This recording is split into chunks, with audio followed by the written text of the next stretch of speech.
Today is June 6, 2013. The Verge stole our TVs, so we're making do. You're watching Speedrun. Surprise! Diablo III is coming to Xbox 360 as well as PlayStation 3 and 4. The PS3 and Xbox versions will launch September 3rd in North America, Europe, and several other territories. There is still no launch window for the PS4 release, and details on that plus more localization plans are coming later. Respawn Entertainment's first game is a first-person shooter with mechs called Titanfall. A leak of the July issue of Game Informer confirmed the title along with its release on Xbox One, 360, and PC.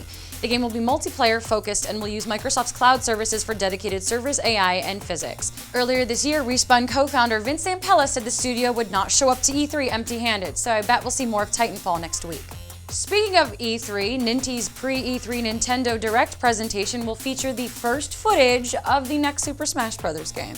Project head Masahiro Sakurai tweeted the news today. The game is in development for Wii U and 3DS and is being developed in collaboration with Namco Bandai Games. The presentation will air on June 11th at 10 a.m. Eastern. Interesting tidbit, the internet seems to think that you'll be able to beat up Mario with Dragon Ball Z protagonist Goku, since Namco develops the DBZ games. Thoughts? Konami held its pre-E3 press conference today, sharing more details on titles including Metal Gear Solid 5, The Phantom Pain, and Castlevania Lords of Shadow 2. Lords of Shadow 2 will be open world and allow players to roam freely without load times and take advantage of a 360-degree camera. Enemies will also now wear armor and shields that must be broken in order for protagonist Dracula to damage them. The game will be dark, cruel, and tug on your heartstrings just a little bit. Konami also confirmed that David Hayter will not be returning as the voice of Snake for Metal Gear Solid 5. Instead, he'll be voice acted and mocapped by 24-star Keifer Sutherland. The Phantom Pain takes place in 1984 with a 49-year-old Snake.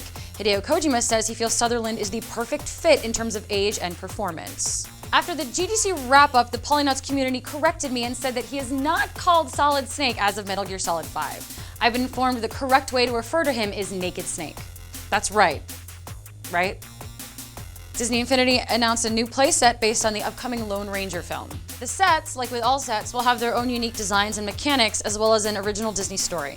Developer Avalanche Software's Vice President John Blackburn told us any of the Disney Infinity playsets could be sold as standalone games, depending on how much content has been created for them. So we've got the Lone Ranger set and the Pirates of the Caribbean set. You do realize that's two versions of Johnny Depp running around in the same game, right? We went hands-on with Lightning Returns Final Fantasy XIII. It's all about the wardrobe. Players will equip titular Banff Lightning with different outfits and accessories, all of which grant her different skills and boosts. She's the only character you have to worry about, and she can move around during battles to dodge attacks. A new overclock system will let players slow down enemy movements to get another attack in. Lightning Returns will strike in 2014 on February 11th in North America.